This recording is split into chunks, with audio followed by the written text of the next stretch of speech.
um, I remember back in 1995, and this isn't necessarily about the album, but it is about the album, and it's about the movement, And when Dre said the South has something to say, and your music, that Soul Food album, and every album since has always had something to say. And then we fast forward to 2020, and now the South has the whole country riding on its back.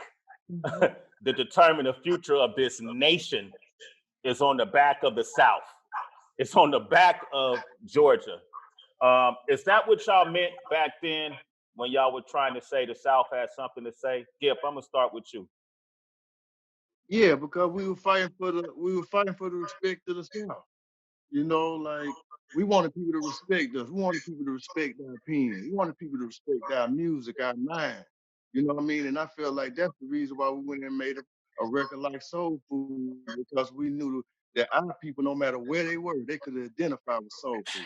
So that was our way to reach out to our people during those times.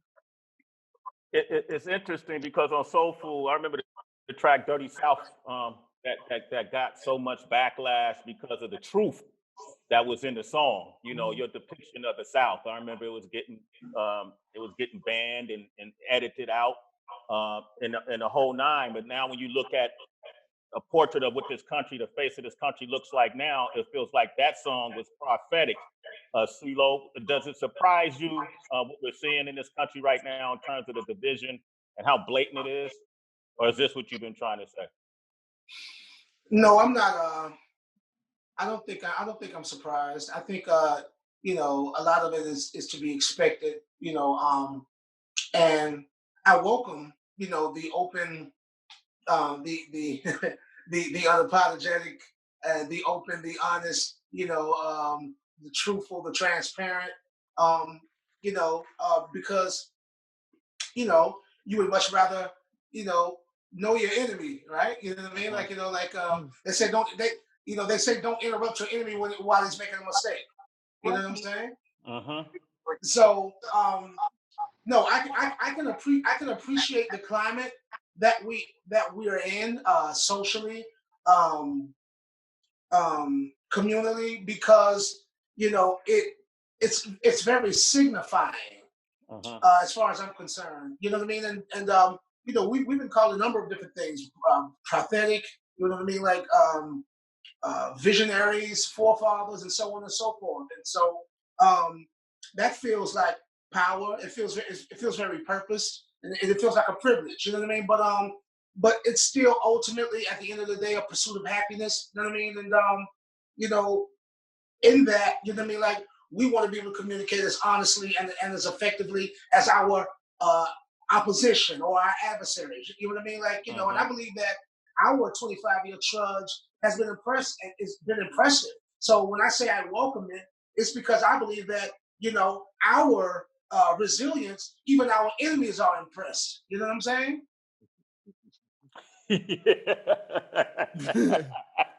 or in fear.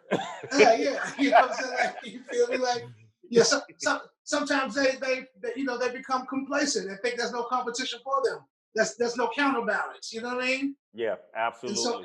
And so so that's why we come to be the balance. And so we come to be we speak on self improvement and betterment. And education, information. And if we want that equality, we have to utilize the platforms as such. We have to be mature and responsible. You know what I mean? That's why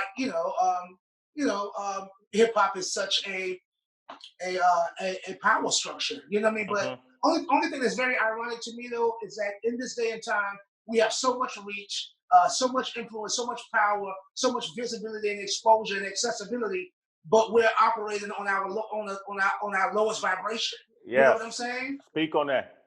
And I'm just like, damn. I just find it very ironic. But then again, it makes sense if you want to go back to the Willie Lynch papers and things of that nature. And if you want to if you want to reference the historical account of how we've gotten to this point, because and now you realize that they don't have to whip the slaves. I mean, I think the new way is to overpay the slaves. You know what I mean? The slaves richer than us, aren't they? And you know, and the reason why I make that reference because Frederick Douglass once famously said that an educated man is not fit to be a slave.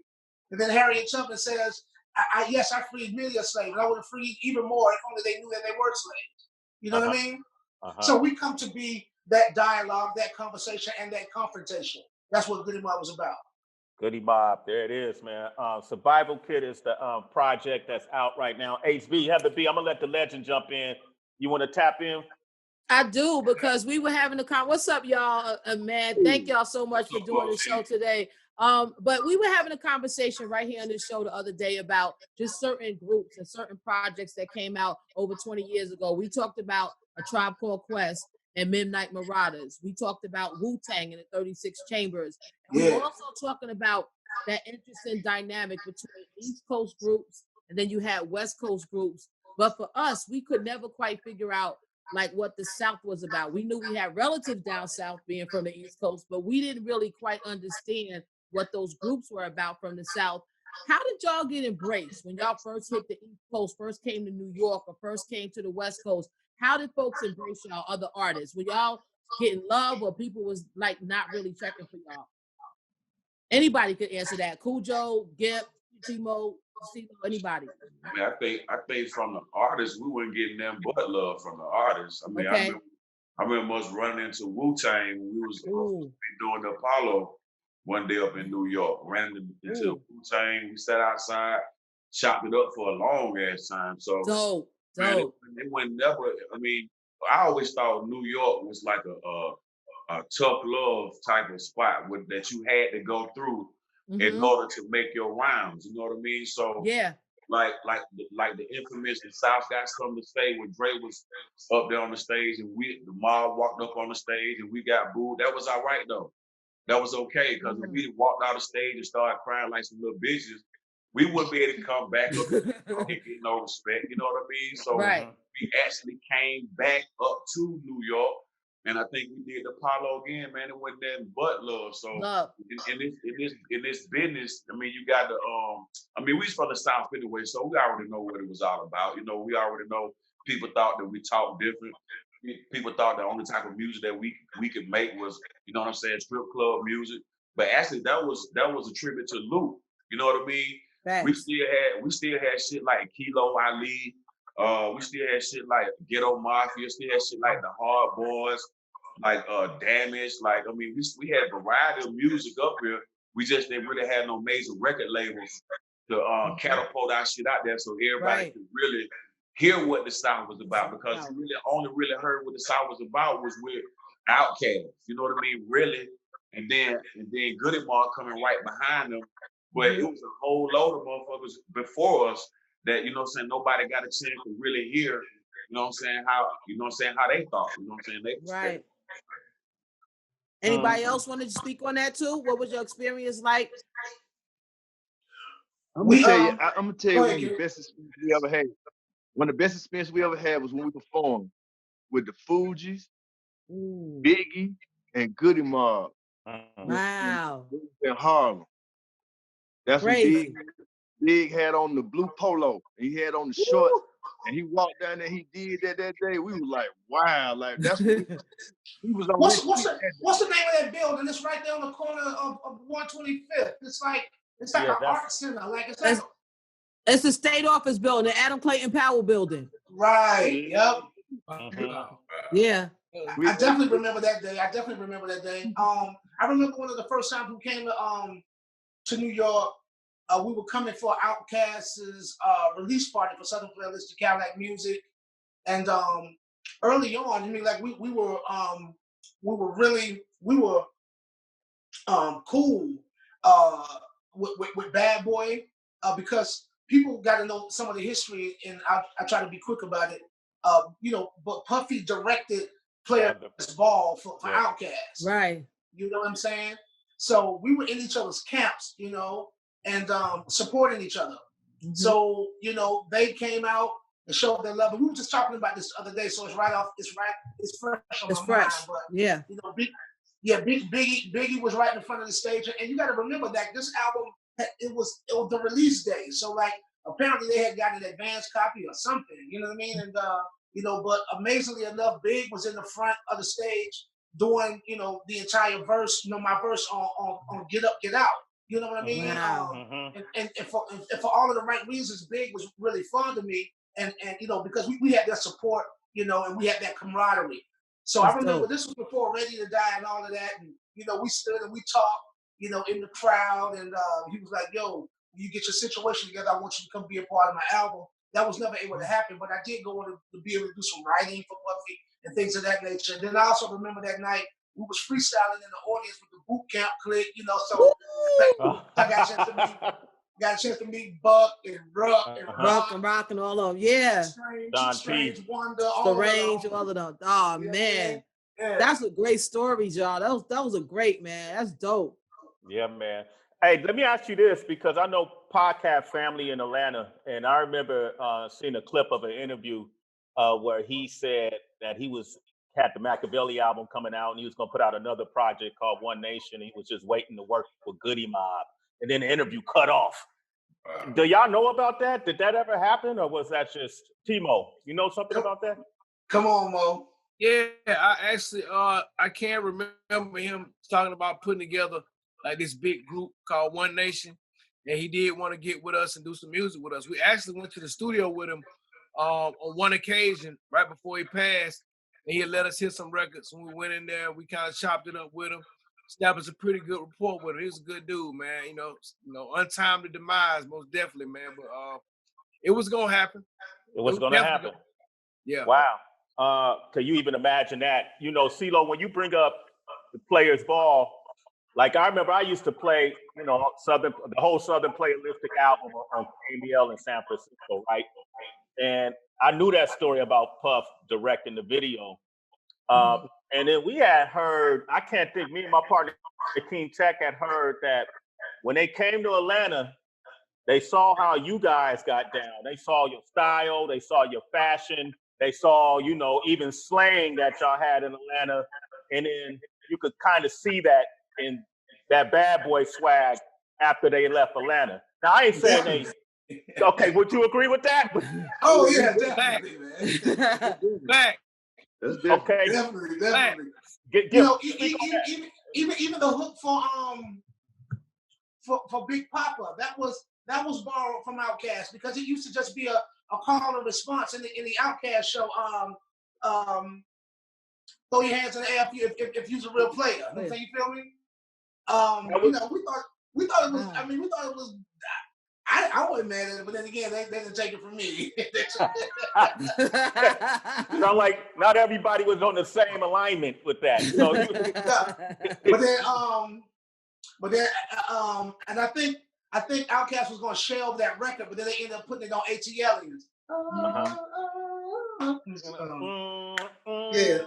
Yeah. You know what I'm saying? So yeah. It's a lot of history there, man. But it's fond memories, though. I mean, like it could have been some of the but that's an acknowledgement. You know what I mean? Like, what do they say? It's the next form of flattery, and yeah.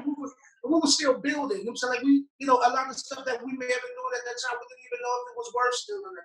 You know what I mean? And so somebody like a Puff, or I mean, like even the way that he built Big and built Craig Mack and built Bad Boy. You know what I'm saying? Yeah. Like, I mean, in retrospect, he could be taken as like a backhanded compliment almost. You know what I'm saying?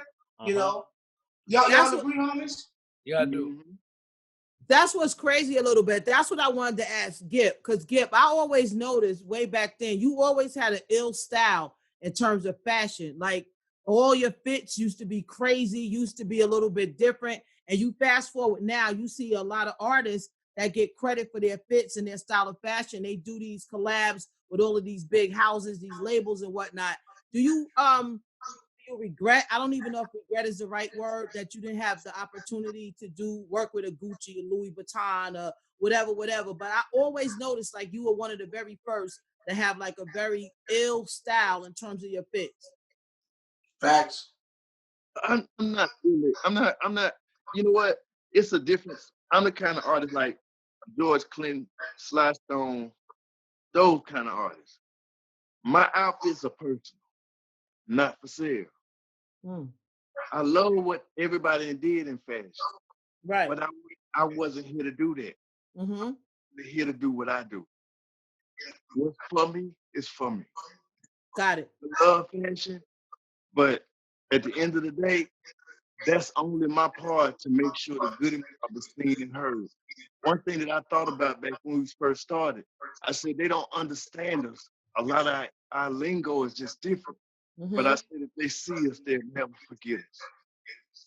Now, I always remember, I recognized, whether it was for sale or not, I recognized those fits. It was always love. And then you also heard about them parties that they said Gip used to go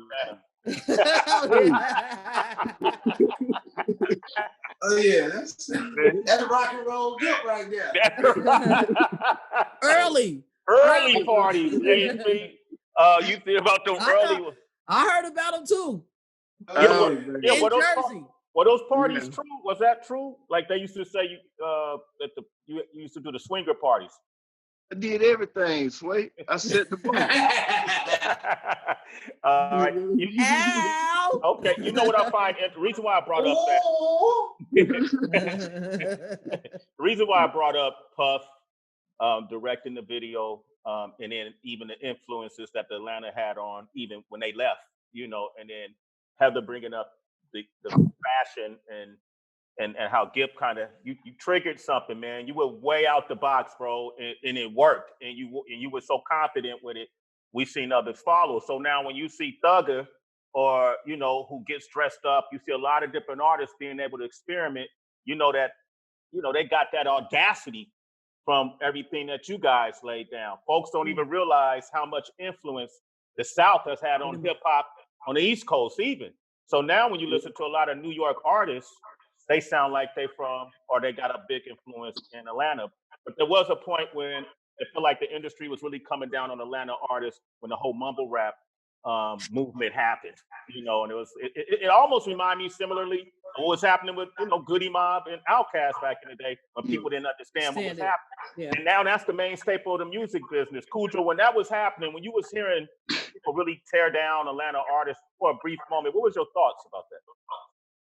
Well, you talking about with the mumble, the mumble genre? Yeah, the mumble genre. There you go. Mumble genre. Yes. I mean, I you know what? And it might not be a comparison, but I can remember coming up and listening to New York rap, listening to like a Coogee rap, and I couldn't really understand him that much because he had a list though. But I had a homeboy that went. It was T-Mo cousin that went to school with us. He had a lisp also. You know what I mean? So that was his favorite rapper. You know what I mean? And check game like Biz Markie. You know what I mean? The way he used to slur his words and do what he did. You know what I'm saying? And let's check out Old Dirty Bastard. The way he used to do his style. You know what I mean? But I wouldn't call it mumble rap, but if that's what the perception people are getting from what they hear, I guess you would call it another genre of rap. But I wouldn't, and I don't mean no disrespect or anything, but I'm down here in the South, and then you from New York, so I'm trying to cut through your accent and still trying to hear what you're trying to say. You know what I mean? So, but I would just say that mumble rap was just another form of Southern hip hop, if you would say, because they can definitely say, well, we don't sound like Goodie Mob, or we're not trying to sound like Outkast. You know what I'm saying? We sound like our own thing, and I had to really probably credit, you know what I'm saying, Future for ushering in, you know what I'm saying, that type of style, because him getting with Rico Wade, because you just don't know Rico Wade used to talk he talk just like that. I mean, and then he's sitting there with his cousin, and he's saying that they done fucked around, put that shit into a genre, into a style, and now you got people. Now you got the culture moving.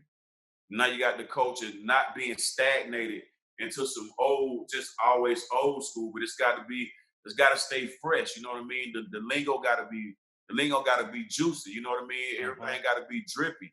You know what I mean? Shit got to be saucy. You know what I mean? So I think and this is just my opinion. I think when hip hop decided to rest in Atlanta. Now I'm not talking about Texas, and I'm not talking about Florida. I'm just talking about when we decided to rest in Atlanta. We have been watching y'all from the beginning. We have been watching New York. We have been watching California. We have been watching the Bay. We have been watching Texas. We've been watching Memphis, all that. So it was just our time to go ahead and get the ball, you know what I'm saying, and just finesse it a little bit and just, you know what I'm saying, just toss it back around to now it's time for the Goodie Mob again, 25th anniversary, and just to encompass all of that and just to put it in a survival kit in the box. Ooh. Just keep the culture moving.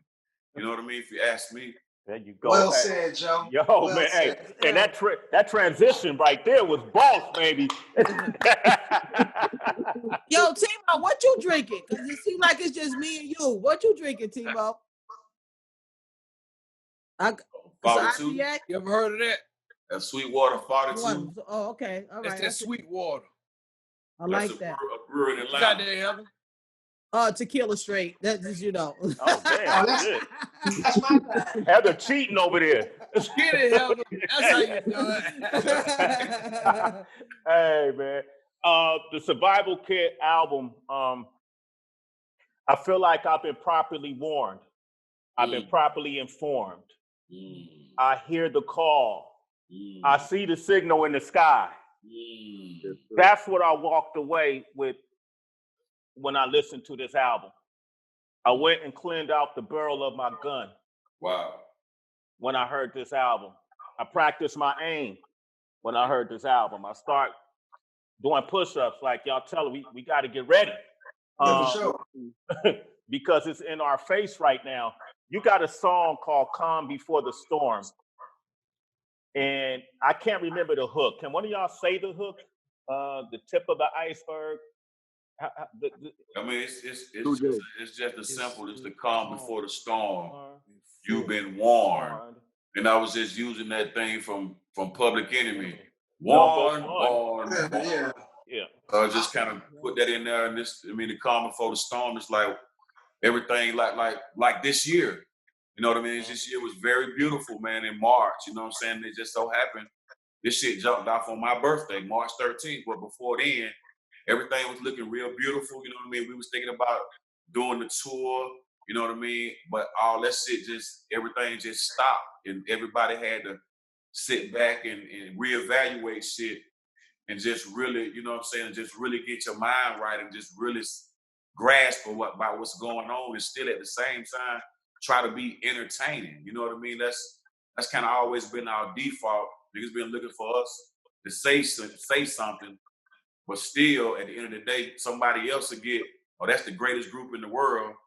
But yeah, them niggas, we just let them niggas just still say something. You know what I'm saying? So, you know what I'm saying? Just trying to mix those two together with Calm Before the Storm is just really doing that track did some real crazy shit, man. And I happened to sit there and watch that first part of that track get done because I actually thought it was a sample.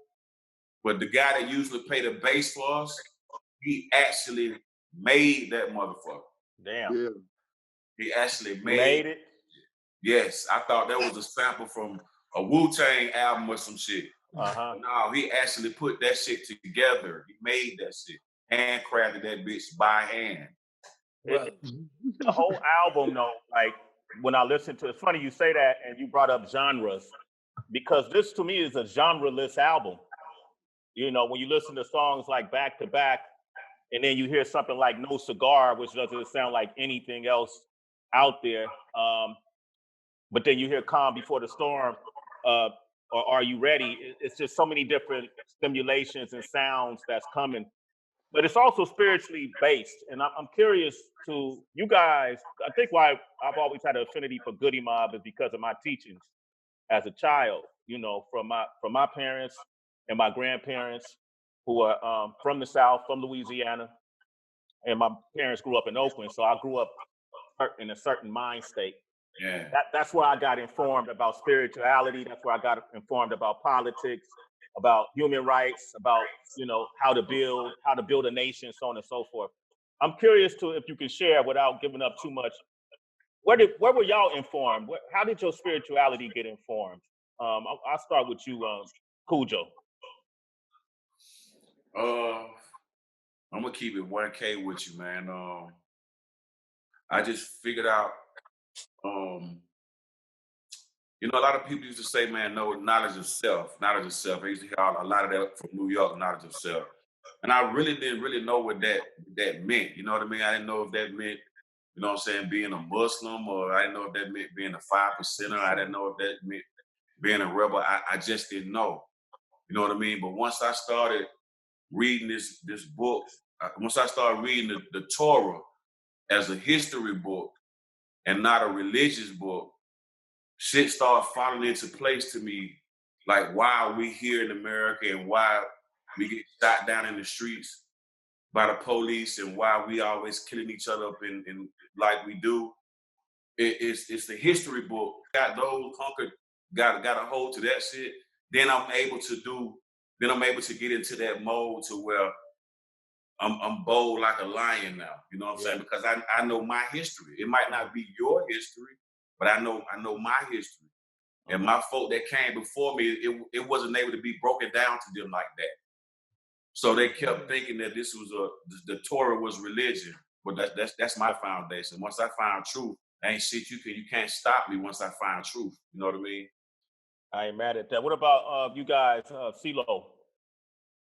Well, you know, I actually was going to apologize because this is really like a celebratory kind of, situation here, man. Like, we're here to celebrate 25 years, you know what I mean? Like, of a legacy and a job well done, and a continuum.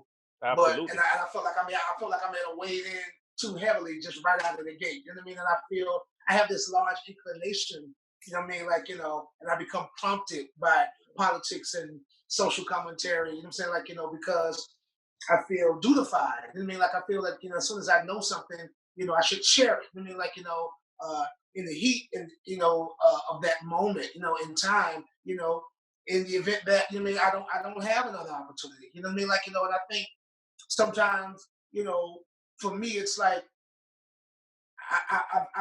I've said this, I've said like, to use your mortality as motivation. You know what I mean? Like, we don't have forever to do certain things. You know what I mean? Like, I don't believe that any given life, you know what I mean, like, is frivolous or random and without purpose or intent. You know what I mean? Like, you do have to ultimately, seek, you know what I mean, like the knowledge, knowledge to be in the know is that entry point. It's like crossing through that threshold. Wisdom, is an afterthought. So like knowledge, wisdom, and understanding. You know what I mean? But then again, that's a great quote and a great parable that I've lived by, you know what I mean, and that I can reference. But, the word understanding is also a slave word too. It's something, if you think about it and take it, and take the context of the word literally, if somebody's saying, do you understand me? You know what I mean? Like, isn't that demeaning and condescending? You know what I mean? Like, so if like I said earlier, if information is equality, then that would be withstanding. So we should withstand each other. You know what I mean? Like, and ultimately overstand. You know what I mean? And overcome. But to answer your question very plainly, both my mother and father were Baptist ministers. You know what I'm saying? Okay. Yeah. So a lot of it, what flows from me is this prayer, for me. So I was just talking about my mother earlier, and like my mother passed, at the beginning when we were recording Soul Food, and I was about 17 years old, so I was just explaining to somebody how I felt like I was, it really wasn't her who passed. I mean, like, it was the self prior. So like the unproductive, underachieving self that I was just prior to her transition, that is what died. I mean, like, and I adopted her ambition and all of her natural abilities. She was much smarter, you know what I mean? Like, it's so far wiser than I ever could be. You know what I mean? Like, so I'm playing a game of catch up. You know what I mean? And sometimes I'll speak to hear myself make sense. You know what I'm saying? Yeah. So but I definitely wanted to make sense to someone else in the moment. And I feel like I get blessed, you know what I mean? Like, so I feel like I'm earning a keep, you know what I mean? And I'm leveraging for and rites of passage in my time. You know what I'm saying? So, and we living for the love of the people, man. So like, I'm nothing without the reception. You know what I mean? So like my knowledge is nothing without their withstanding. So we've got to inform and educate, inspire, encourage, uplift, protect, preserve, you know what I mean? Like, and each other. I mean, so like that's what it's about. So I feel like music is civil service, you know what I mean? Like it's ministry, it's missionary work, it's essential working, you know what I mean? Like it's necessary for survival. You know what I mean? So like I'm not religious, but I am a spiritualist and I'm a humanist. Yes, I like that. I think this album covers all of that. It covers all of that. This is a celebration, 25 years, and I'm so damn proud. I was there. I seen it from the beginning. Well, not the intricate beginnings, being in Rico's basement type beginnings, but I've seen it in the beginning. It was in the beginning, Sway. Yeah, those were some of our first shows, man. Our first shows was when we saw you. So, like we were still working it out, still figuring it out. But man, that's funny, yo, Sway. Me and Gip was talking about Tech Nine earlier today, and now that we're talking to you, I remember that you just. I mean, apparently, I had never seen Tech Nine before. He was on the video Yours. Yeah, you're the first one to bring him out. Yeah, he was on the Anthem video. Me and King Tech did this video where we put RZA first, and we were managing. Yeah, we were managing Tech Nine, so we was like, well, we got to put Tech Nine in between RZA and Eminem. That way, we know everybody gonna hear him. Because they when he came out come out doing a robot, like to me, like he stuck out like DMX stuck out on 4, 5, 6. 4, 5, 3, 2, 1. Like it was just one of them features. I was like, wow. He was eccentric and he was peculiar and striking and intriguing. All of those things came to mind, and he reminded me of us. You know what I mean? Like, and since then, we bonded, we brothers. You know what I'm saying? That's dope. Homie. That's dope. That's dope. That's dope. And he just had a birthday too recently, so happy belated. Absolutely, Bizzle, you was gonna jump in? Yeah, because Tech Nine, one of those artists that he's so talented and so present and so gifted that he could be from any coast, and you'd be like, "Yup." He could be from West Coast. He could be from the Midwest. He could be from the South. It could be from East. He got all of that. Just think, DMX is from the East Coast, but he could fit in anywhere. You know what don't have it though? Tech Nine, since we speaking on him, like he's so overwhelmingly endowed with talent. No matter how nice he play, just like with us, no matter how nice we play, we always we written off as dangerous. Facts, right? Oh, man. That's that truth. Yeah, he's a dangerous nigga. That's why the industry scared of him. They don't. It's interesting too, and he had to go off and be independent. He had to go off and be independent. One of the things. We're independent right now. Again, this album is independent. This is independent. Wow. Yeah. Wow. Yo, that's what's up, man. Shit. That's what's up, man. Y'all, it's good to see y'all together because a lot of us that started together ain't still together. You know what I mean? And we all gone through ups and downs. And I'm curious to what was the glue that kept y'all together? I know y'all have had some rough spots throughout the career, but how did y'all maintain it? What was y'all exercise? Would y'all ever come together if y'all had issues and say, man, let's sit down and talk it out? Like, what's been your remedy? Timo, I'll start with you. Man, I just want to say, man, I had to give it all to God. I got to give the glory to the Most High, man, because, Amen.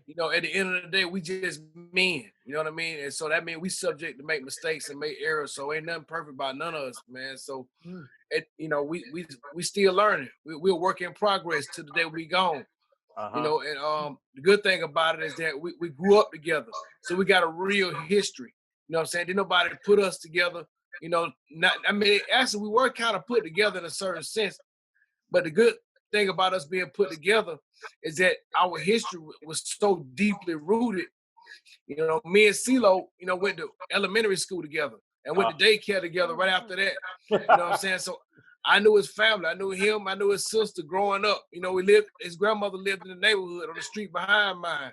You know, I saw him walk in the neighborhood. He saw me playing in the neighborhood. We saw each other playing at the West Mountain Recreation Center growing up, bumper pool and buying sodas and having fun. You know what I'm saying? Crab apple fights. Yeah, crab apple fights. You know what I'm saying? All that type of stuff. And then, you know, me and Gip met each other at summer camp, Romar Academy.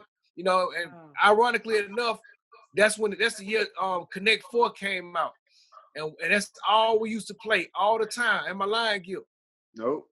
I'm talking about me and Cujo were born in the same hospital.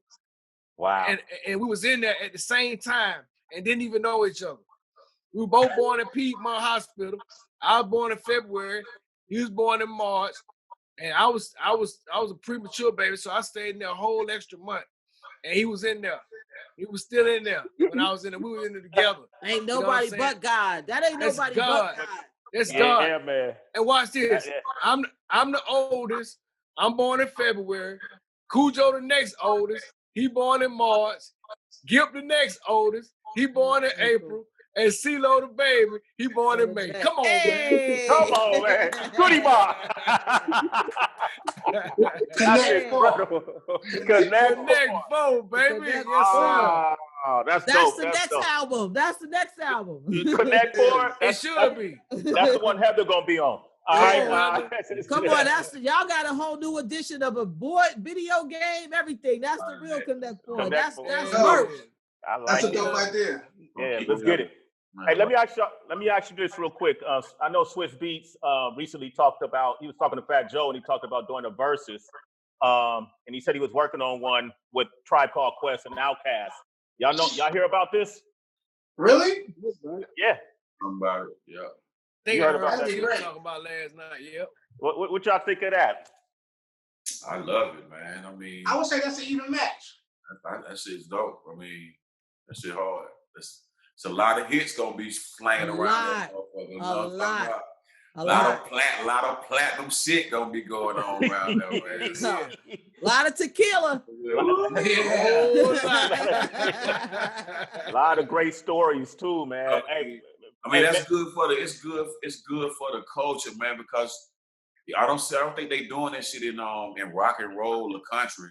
Mm-hmm. You know what I mean? I don't think they doing this, you know what I mean? Because I mean, like I said, it's always good that, you know what I'm saying, the sauce up the culture, man. I mean, because I mean, hip hop, the word sounds old, you know what I mean? But if you start like saucing that shit up, you know what I'm saying, and just really make it on, you know what I'm saying, bringing it back and getting the history and shit, you know what I mean? We could make that shit a little bit more, you know what I'm saying, a little bit more goddamn drippy, you know what I'm saying?